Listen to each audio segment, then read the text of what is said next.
This is Warsquaw version 2.0. In season 2, we only had 10 weeks to build this car. 10 weeks to get it ready and racing.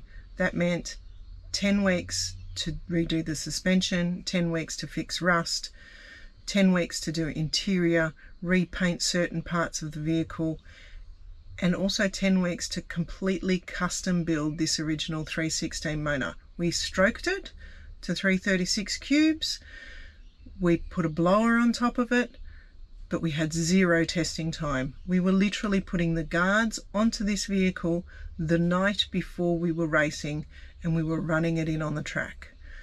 That meant we had no time to tune it. It was leaning out, and that caused us to break every single ring landing on every piston, which of course was devastating. We then drove it for a little bit afterwards. No major damage to the block, but of course the entire motor had to be pulled down. This time around, we've had a year. A year is enough time to actually get the pistons coated. It's enough time to make sure that everything is tuned and phased in properly.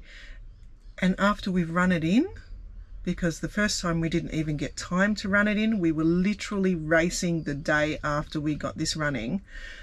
Once we've run it in, we'll pop it on the dyno, and that'll be your next shot. Our next video will be this being run in on the dyno. So we've had it out, we've taken it to Rats and Tats last weekend. Great to drive, fantastic. The Tremec 5-speed lets us sit on the road, nice, and it just cruises along really nicely, even with the really low set gears in the back. We've got the meth injection in it this time, so that we know that it's definitely not going to lean out. So as soon as the boost comes on, we're getting a little bit of extra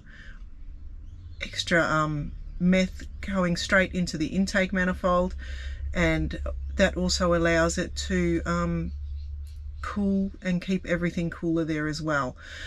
So very excited to get this going, very excited to have this on the road, my fun car finally.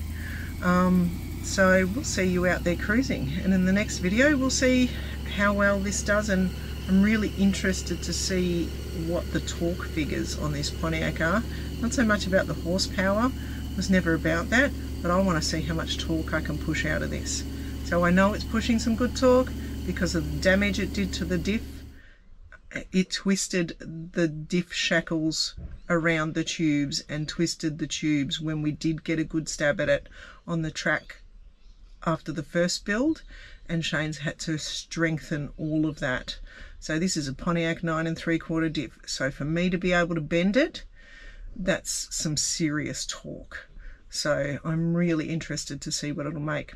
See you next time.